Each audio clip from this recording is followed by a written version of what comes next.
ਠੀਕ ਹੈ, ਆਓ ਇਸ ਵਿਸ਼ਲੇਸ਼ਣ ਦੀ ਸ਼ੁਰੂਆਤ ਕਰੀਏ। ਅੱਜ ਆਪਾਂ ਮੂਲ ਸਰੋਤ ਵਿੱਚੋਂ ਇੱਕ ਬਹੁਤ ਹੀ ਕਮਾਲ ਦੀ ਅਤੇ ਦਿਲਚਸਪ ਇਤਿਹਾਸਿਕ ਕਹਾਣੀ ਬਾਰੇ ਗੱਲ ਕਰਨ ਜਾ ਰਹੇ ਹਾਂ। ਇਹ ਕਹਾਣੀ ਆਧੁਨਿਕ ਫੈਸਲੇ ਲੈਣ ਲਈ ਅਵਿਸ਼ਵਾਸਯੋਗ ਤੌਰ ਤੇ ਢੁਕਵੀਂ ਅਤੇ ਸਦੀਵੀ ਸਲਾਹ ਦਿੰਦੀ ਹੈ। ਆਮ ਤੌਰ ਤੇ ਆਪਾਂ ਸੋਚਦੇ ਆ ਨਾ ਕਿ ਪੁਰਾਣੇ ਜ਼ਮਾਨੇ ਦੀਆਂ ਗੱਲਾਂ ਅੱਜ ਦੇ ਇਸ ਤੇਜ਼-ਤਰਾਰ ਕਾਰੋਬਾਰੀ ਮਾਹੌਲ ਵਿੱਚ ਕਿਵੇਂ ਫਿੱਟ ਬੈਠਣਗੀਆਂ, ਪਰ ਇਹ ਪੇਸ਼ਕਾਰੀ ਸਾਬਿਤ ਕਰ ਦੇਵੇਗੀ ਕਿ ਇਨਸਾਨੀ ਸੁਭਾਅ ਅਤੇ ਫੈਸਲੇ ਲੈਣ ਦਾ ਤਰੀਕਾ ਭਾਵੇਂ ਸਦੀਆਂ ਬੀਤ ਜਾਣ ਬਿਲਕੁਲ ਉਵੇਂ ਦਾ ਉਵੇਂ ਹੀ ਰਹਿੰਦਾ ਹੈ। ਜ਼ਰਾ ਧਿਆਨ ਦੇਣਾ ਇਸ ਗੱਲ ਤੇ ਕਿ ਕਦੇ ਅਜਿਹਾ ਮਹਿਸੂਸ ਹੋਇਆ ਹੈ ਕਿ ਕੋਈ ਬਹੁਤ ਮਹਿੰਗੀ ਚੀਜ਼ ਖਰੀਦਣ ਤੋਂ ਬਾਅਦ ਜਾਂ ਕੋਈ ਵੱਡਾ ਕਾਰੋਬਾਰੀ ਫੈਸਲਾ ਲੈਣ ਤੋਂ ਤੁਰੰਤ ਬਾਅਦ ਪਛਤਾਵਾ ਹੋਣ ਲੱਗ ਪਵੇ?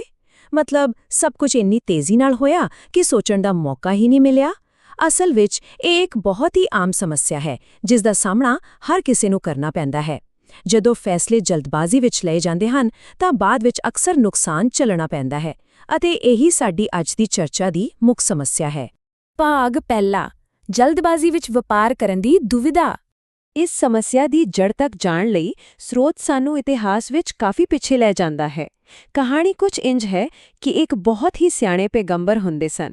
ਪਾਠ ਦੱਸਦਾ ਹੈ ਕਿ ਲੋਕ ਬਹੁਤ ਦੂਰ ਦੁਰਾੜੇ ਤੋਂ ਵੱਡੀਆਂ ਮੁਸ਼ਕਿਲਾਂ ਅਤੇ ਕਸ਼ਟ ਝੱਲ ਕੇ ਉਹਨਾਂ ਕੋਲ ਸਲਾਹ ਲੈਣ ਆਉਂਦੇ ਸਨ।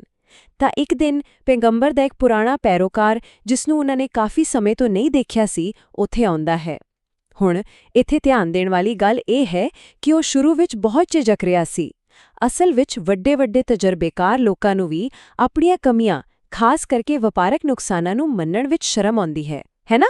ਇਹ ਪੈਰੋਕਾਰ ਵੀ ਪਹਿਲਾਂ ਸਿੱਧੀ ਗੱਲ ਕਰਨ ਦੀ ਬਜਾਏ ਬਸ ਇੱਧਰ-ਉੱਧਰ ਦੀਆਂ ਗੱਲਾਂ ਮਾਰਦਾ ਰਿਹਾ, ਕਿਉਂਕਿ ਆਪਣੀ ਅਸਫਲਤਾ ਦੱਸਣਾ ਕਿਸੇ ਲਈ ਵੀ ਸੌਖਾ ਨਹੀਂ ਹੁੰਦਾ। ਪਰ ਹੁਣ ਜੋ ਗੱਲ ਸਭ ਤੋਂ ਜ਼ਿਆਦਾ ਦਿਲਚਸਪ ਹੈ ਉਹ ਇਹ ਹੈ ਕਿ ਇਹੋ ਵਾਕ ਉਸ ਪੈਰੋਕਾਰ ਦੀ ਅੰਦਰੂਨੀ ਨਿਰਾਸ਼ਾ ਨੂੰ ਬਿਲਕੁਲ ਸਿੱਧੇ ਤੌਰ ਤੇ ਸਾਡੇ ਸਾਹਮਣੇ ਰੱਖ ਦਿੰਦਾ ਹੈ। ਆਖਿਰਕਾਰ ਆਪਣਾ ਮਾਨ-ਸਨਮਾਨ ਪਾਸੇ ਰੱਖ ਕੇ ਉਹ ਆਪਣੀ ਅਸਲ ਸਮੱਸਿਆ ਦੱਸ ਹੀ ਦਿੰਦਾ ਹੈ। ਉਹ ਕਹਿੰਦਾ ਹੈ ਕਿ ਇੱਕ ਵਪਾਰੀ ਹੋਣ ਦੇ ਬਾਵਜੂਦ ਜਦੋਂ ਵੀ ਉਹ ਕੋਈ ਲੈਣ-ਦੇਣ ਕਰਦਾ ਹੈ ਤਾਂ ਉਸਨੂੰ ਹਮੇਸ਼ਾ ਨੁਕਸਾਨ ਹੀ ਉਠਾਉਣਾ ਪੈਂਦਾ ਹੈ ਅਤੇ ਇਹ ਕੋਈ ਇੱਕ ਅੱਧੀ ਵਾਰ ਦੀ ਗਲਤੀ ਨਹੀਂ ਸੀ, ਬਲਕਿ ਲਗਾਤਾਰ ਹੋਣ ਵਾਲੇ ਨੁਕਸਾਨਾਂ ਦੀ ਇੱਕ ਬਹੁਤ ਹੀ ਪਰੇਸ਼ਾਨ ਕਰਨ ਵਾਲੀ ਲੜੀ ਸੀ। ਅਤੇ ਇਹ ਸਾਰੀ ਸਥਿਤੀ ਬਹੁਤ ਹੀ ਸ਼ਾਨਦਾਰ ਢੰਗ ਨਾਲ ਦਰਸਾਉਂਦੀ ਹੈ ਕਿ ਜਦੋਂ ਕੋਈ ਜਲਦਬਾਜ਼ੀ ਵਾਲੇ ਫੈਸਲਿਆਂ ਦੇ ਚੱਕਰ ਵਿੱਚ ਫਸਦਾ ਹੈ ਤਾਂ ਉਸ ਦੀ ਮਾਨਸਿਕ ਹਾਲਤ ਕਿਹੋ ਜਿਹੀ ਹੁੰਦੀ ਹੈ। ਮੂਲ ਪਾਠ ਬਹੁਤ ਹੀ ਸਟੀਕ ਲਫ਼ਜ਼ਾਂ ਦੀ ਵਰਤੋਂ ਕਰਦਾ ਹੈ। ਪੈਰੋਕਾਰ ਖੁਦ ਮੰਨਦਾ ਹੈ ਕਿ ਉਸਦੇ ਵਪਾਰਿਕ ਭਾਈਵਾਲ ਹਮੇਸ਼ਾ ਉਸਦਾ ਫਾਇਦਾ ਉਠਾਉਂਦੇ ਹਨ, ਪਰ ਸਭ ਤੋਂ ਵੱਡੀ ਗੱਲ, ਉਹ ਖੁਦ ਨੂੰ ਮੋਹਿਤ ਮਹਿਸੂਸ ਕਰਦਾ ਹੈ। ਮਤਲਬ ਬਿਲਕੁਲ ਜਿਵੇਂ ਕਿਸੇ ਨੇ ਉਸ ਤੇ ਜਾਦੂ ਕਰ ਦਿੱਤਾ ਹੋਵੇ। ਉਹ ਆਪਣਾ ਕਾਬੂ ਗੁਆ ਲੈਂਦਾ ਹੈ ਅਤੇ ਸੌਦਾ ਪੱਕਾ ਕਰਨ ਵੇਲੇ ਸਹੀ ਅਤੇ ਗਲਤ ਵਿੱਚ ਫਰਕ ਹੀ ਨਹੀਂ ਕਰ ਪਾਉਂਦਾ। ਸੱਚ ਦੱਸਾਂ ਤਾਂ ਇਹ ਅੱਜ ਦੇ ਸਮੇਂ ਵਿੱਚ ਵੀ ਲਏ ਜਾਣ ਵਾਲੇ ਜਲਦਬਾਜ਼ੀ ਵਾਲੇ ਫੈਸਲਿਆਂ ਦੀ ਬਿਲਕੁਲ ਸਹੀ ਤਸਵੀਰ ਹੈ। ਭਾਗ ਦੂਜਾ, ਪੈਗੰਬਰ ਦੀ ਸਲਾਹ ਲੈਣਾ। ਹੁਣ ਇਸ ਪੂਰੀ ਸਥਿਤੀ ਨੂੰ ਸੁਣਨ ਤੋਂ ਬਾਅਦ ਪੈਗੰਬਰ ਦੀ ਪ੍ਰਤੀਕਿਰਿਆ ਸੱਚਮੁੱਚ ਬਹੁਤ ਕਮਾਲ ਦੀ ਹੈ। ਪਾਠ ਦੱਸਦਾ ਹੈ ਕਿ ਪੈਗੰਬਰ ਨੇ ਉਸ ਵਪਾਰੀ ਦੇ ਇਸ ਮਾੜੇ ਚੱਕਰ ਨੂੰ ਤੋੜਨ ਲਈ ਕੋਈ ਸਮਾਂ ਬਰਬਾਦ ਨਹੀਂ ਕੀਤਾ, ਬਲਕਿ ਸਿੱਧਾ ਸਮੱਸਿਆ ਦੇ ਹੱਲ ਵੱਲ ਵਧੇ। ਸਭ ਤੋਂ ਅਹਿਮ ਨੁਕਤਾ ਇਹ ਹੈ ਕਿ ਪੈਗੰਬਰ ਦਾ ਪਹਿਲਾ ਅਤੇ ਸਭ ਤੋਂ ਜ਼ਰੂਰੀ ਨਿਰਦੇਸ਼ ਬਿਲਕੁਲ ਸਿੱਧਾ ਸੀ: ਬ੍ਰੇਕ ਲਗਾਓ। ਜਦੋਂ ਵੀ ਇਹ ਮਹਿਸੂਸ ਹੋਣ ਲੱਗੇ ਕਿ ਕੋਈ ਫਾਇਦਾ ਉਠਾ ਰਿਹਾ ਹੈ ਜਾਂ ਕੁਝ ਸਮਝ ਨਹੀਂ ਆ ਰਿਹਾ ਜਾਂ ਸਥਿਤੀ ਹੱਥੋਂ ਨਿਕਲ ਰਹੀ ਹੈ, ਤਾਂ ਬਸ ਉੱਥੇ ਹੀ ਰੁਕ ਜਾਣਾ ਚਾਹੀਦਾ ਹੈ। ਧੀਰਜ ਰੱਖੋ ਅਤੇ ਇੰਤਜ਼ਾਰ ਕਰੋ। ਇਹ ਲਫ਼ਜ਼ ਸਿਰਫ ਕੋਈ ਦਿਲਾਸਾ ਨਹੀਂ ਹਨ, ਬਲਕਿ ਇੱਕ ਬਹੁਤ ਹੀ ਠੋਸ ਕਦਮ ਹਨ ਜੋ ਨੁਕਸਾਨ ਤੋਂ ਬਚਣ ਲਈ ਬਹੁਤ ਜ਼ਰੂਰੀ ਹਨ। ਅਤੇ ਹੁਣ ਆਉਂਦਾ ਹੈ ਭਾਗ ਤੀਜਾ, 3 ਦਿਨ ਇੰਤਜ਼ਾਰ ਦਾ ਨਿਯਮ। ਇੱਥੋਂ ਹੀ ਸਲਾਹ ਦਾ ਉਹ ਅਸਲ ਅਤੇ ਠੋਸ ਢਾਂਚਾ ਸਾਹਮਣੇ ਆਉਂਦਾ ਹੈ ਜੋ ਇਸ ਪੂਰੀ ਸਮੱਸਿਆ ਦਾ ਪੱਕਾ ਇਲਾਜ ਹੈ। ਪੈਗੰਬਰ ਸਿਰਫ ਇਹ ਨਹੀਂ ਕਹਿੰਦਾ ਕਿ ਕੁਝ ਦੇਰ ਰੁਕ ਜਾਓ, ਬਲਕਿ ਉਹ ਇਸ ਜਲਦਬਾਜ਼ੀ ਵਾਲੇ ਵਪਾਰਿਕ ਵਤੀਰੇ ਨੂੰ ਰੋਕਣ ਲਈ ਇੱਕ ਬਹੁਤ ਹੀ ਸਪਸ਼ਟ ਅਤੇ ਖਾਸ ਨਿਯਮ ਦਿੰਦਾ ਹੈ। ਪਾਠ ਵਿੱਚੋਂ ਨਿਕਲੀ ਇਹ ਸੰਖਿਆ ਬਹੁਤ ਹੀ ਜ਼ਿਆਦਾ ਧਿਆਨ ਦੇਣ ਯੋਗ ਹੈ। 3 ਪੈਗੰਬਰ ਸਪਸ਼ਟ ਤੌਰ ਤੇ ਉਸ ਪੈਰੋਕਾਰ ਨੂੰ ਹਿਦਾਇਤ ਦਿੰਦਾ ਹੈ ਕਿ ਕੋਈ ਵੀ ਅੰਤਿਮ ਫੈਸਲਾ ਲੈਣ ਤੋਂ ਪਹਿਲਾਂ ਘੱਟੋ-ਘੱਟ 3 ਪੂਰੇ ਦਿਨ ਉਡੀਕ ਕਰਨੀ ਚਾਹੀਦੀ ਹੈ। ਇਹ 3 ਦਿਨਾਂ ਦਾ ਸਮਾਂ ਉਹ ਵਕਫਾ ਹੈ ਜੋ ਉਸ ਮੋਹਿਤ ਕਰਨ ਵਾਲੇ ਪ੍ਰਭਾਵ ਨੂੰ ਤੋੜਨ ਲਈ ਅਤੇ ਦਿਮਾਗ ਨੂੰ ਦੁਬਾਰਾ ਸਾਫ਼ ਤਰੀਕੇ ਨਾਲ ਸੋਚਣ ਦੇ ਯੋਗ ਬਣਾਉਣ ਲਈ ਬਿਲਕੁਲ ਜ਼ਰੂਰੀ ਹੈ। ਇਸ ਤੋਂ ਇਲਾਵਾ ਮੂਲ ਪਾਠ ਵਿੱਚ ਫੈਸਲੇ ਲੈਣ ਦੀ ਪ੍ਰਕਿਰਿਆ ਨੂੰ ਬਹੁਤ ਡੂੰਘੀ ਨੈਤਿਕ ਮਹੱਤਤਾ ਵੀ ਦਿੱਤੀ ਗਈ ਹੈ। ਪੈਗੰਬਰ ਸਮਝਾਉਂਦਾ ਹੈ ਕਿ ਧੀਰਜ ਪਰਮਾਤਮਾ ਦੇ ਸਭ ਤੋਂ ਕੀਮਤੀ ਗੁਣਾਂ ਵਿੱਚੋਂ ਇੱਕ ਹੈ ਅਤੇ ਦੂਜੇ ਪਾਸੇ ਫੈਸਲਿਆਂ ਵਿੱਚ ਅੱਖਾਂ ਮੀਟ ਕੇ ਜਲਦਬਾਜ਼ੀ ਕਰਨਾ ਸ਼ੈਤਾਨ ਦਾ ਕੰਮ ਦੱਸਿਆ ਗਿਆ ਹੈ। ਇਹ ਤੁਲਨਾ ਇਸ ਗੱਲ ਤੇ ਪੂਰਾ ਜ਼ੋਰ ਦਿੰਦੀ ਹੈ ਕਿ ਇੰਤਜ਼ਾਰ ਕਰਨਾ ਸਿਰਫ ਇੱਕ ਚੰਗੀ ਆਦਤ ਨਹੀਂ ਹੈ, ਬਲਕਿ ਇਹ ਤਾਂ ਇੱਕ ਉੱਚ ਦਰਜੇ ਦਾ ਗੁਣ ਹੈ ਜੋ ਆਪਾਂ ਨੂੰ ਵੱਡੀ ਤਬਾਹੀ ਤੋਂ ਬਚਾਉਂਦਾ ਹੈ। ਚਲੋ ਅੱਗੇ ਵਧਦੇ ਹਾਂ ਭਾਗ ਚੌਥਾ ਵੱਲ, ਭੁੱਖੇ ਕੁੱਤੇ ਦਾ ਦ੍ਰਿਸ਼ਟਾਂਤ। ਆਪਣੀ ਇਸ ਗੱਲ ਨੂੰ ਹਮੇਸ਼ਾ ਲਈ ਯਾਦਗਾਰ ਬਣਾਉਣ ਲਈ ਅਤੇ ਪੈਰੋਕਾਰ ਦੇ ਦਿਮਾਗ ਵਿੱਚ ਪੱਕਾ ਕਰਨ ਲਈ ਪੈਗੰਬਰ ਇੱਕ ਬਹੁਤ ਹੀ ਡੂੰਘੀ ਉਦਾਹਰਣ ਵਰਤਦਾ ਹੈ।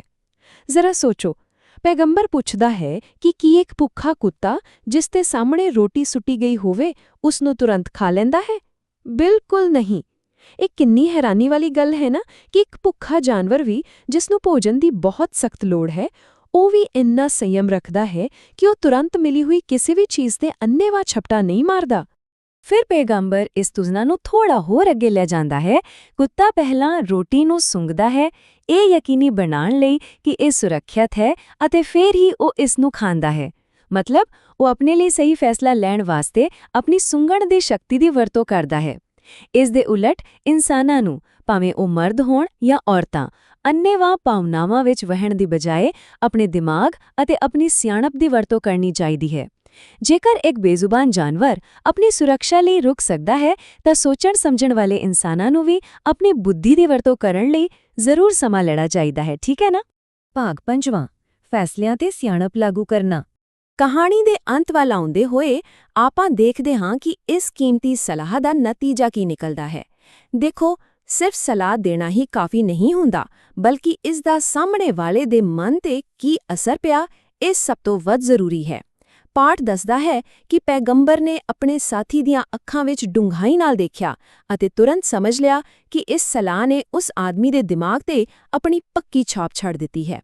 ਪੈਗੰਬਰ ਨੂੰ ਪੂਰਾ ਭਰੋਸਾ ਸੀ ਕਿ ਹੁਣ ਇਸ ਆਦਮੀ ਦੀ ਕਿਸਮਤ ਬਦਲਣ ਵਾਲੀ ਹੈ, ਅਤੇ ਇੱਥੇ ਸਮਝਣ ਵਾਲੀ ਸਭ ਤੋਂ ਵੱਡੀ ਗੱਲ ਇਹ ਹੈ ਕਿ ਸੱਚੀ ਤਬਦੀਲੀ ਜਾਂ ਕਿਸਮਤ ਦਾ ਪਲਟਣਾ ਕਿਸੇ ਜਾਦੂਈ ਟੋਟਕੇ ਨਾਲ ਨਹੀਂ ਹੁੰਦਾ, ਬਲਕਿ ਇਹ ਫੈਸਲੇ ਲੈਣ ਦੇ ਬੁਨਿਆਦੀ ਤਰੀਕੇ ਵਿੱਚ ਬਦਲਾਅ ਲਿਆਉਣ ਨਾਲ ਹੁੰਦਾ ਹੈ।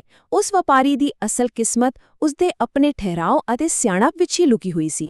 ਚਲੋ ਆਓ ਹੁਣ ਆਪਾਂ ਇਸ ਪੂਰੀ ਇਤਿਹਾਸਿਕ ਕਹਾਣੀ ਨੂੰ ਇੱਕ ਢਾਂਚੇ ਦਾ ਰੂਪ ਦਈਏ ਜੋ ਮੂਲ ਪਾਠ ਵਿੱਚੋਂ ਸਿੱਧਾ ਲਿਆ ਗਿਆ ਹੈ ਅਤੇ ਜਿਸ ਨੂੰ ਆਪਾਂ ਅੱਜ ਦੀ ਜ਼ਿੰਦਗੀ ਵਿੱਚ ਵੀ ਅਪਣਾ ਸਕਦੇ ਹਾਂ। ਇਹ ਬਹੁਤ ਹੀ ਅਮਲੀ ਕਦਮ ਹਨ ਜੋ ਅੱਜ ਤੋਂ ਹੀ ਵਰਤੇ ਜਾ ਸਕਦੇ ਹਨ। ਇਹ 3 ਕਦਮ ਬਹੁਤ ਸਪਸ਼ਟ ਹਨ।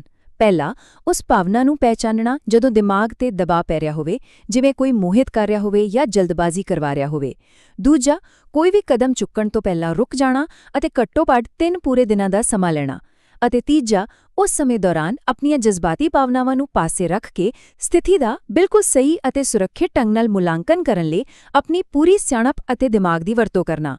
ਸੋ ਇਸ ਜਾਣਕਾਰੀ ਦੇ ਸਫ਼ਰ ਨੂੰ ਖਤਮ ਕਰਨ ਤੋਂ ਪਹਿਲਾਂ ਇੱਕ ਸੋਚਣ ਵਾਲਾ ਸਵਾਲ ਛੱਡ ਕੇ ਜਾਂਦੇ ਹਾਂ। ਜ਼ਰਾ ਸੋਚ ਕੇ ਦੇਖੋ, ਜੇਕਰ ਹਰ ਵੱਡੇ ਜਾਂ ਜ਼ਰੂਰੀ ਲੱਗਣ ਵਾਲੇ ਲੈਣ ਦੇਣ ਤੋਂ ਪਹਿਲਾਂ ਇਹ 3 ਦਿਨ ਉਡੀਕ ਕਰਨ ਦਾ ਨਿਯਮ ਲਾਗੂ ਕਰ ਦਿੱਤਾ ਜਾਵੇ, ਤਾਂ ਭਵਿੱਖ ਵਿੱਚ ਕਿੰਨੀਆਂ ਵੱਡੀਆਂ ਅਤੇ ਭਾਰੀ ਗਲਤੀਆਂ ਤੋਂ ਬਚਿਆ ਜਾ ਸਕਦਾ ਹੈ। ਹੋ ਸਕਦਾ ਹੈ ਕਿ ਜਿਹੜੇ ਫੈਸਲੇ ਅੱਜ ਬਹੁਤ ਜ਼ਰੂਰੀ ਲੱਗ ਰਹੇ ਹੋਣ, ਉਹ 3 ਦਿਨਾਂ ਬਾਅਦ ਸ਼ਾਇਦ ਬਿਲਕੁਲ ਵੱਖਰੇ ਹੀ ਨਜ਼ਰ ਆਉਣ। ਇਸ ਸਿਆਣਪ ਨੂੰ ਅਪਣਾਉਣਾ ਯਕੀਨਨ ਸਾਡੀ ਫੈਸਲੇ ਲੈਣ ਦੀ ਪ੍ਰਕਿਰਿਆ ਨੂੰ ਹਮੇਸ਼ਾ ਲਈ ਬਿਹਤਰ ਬਣਾ ਸਕਦਾ ਹੈ।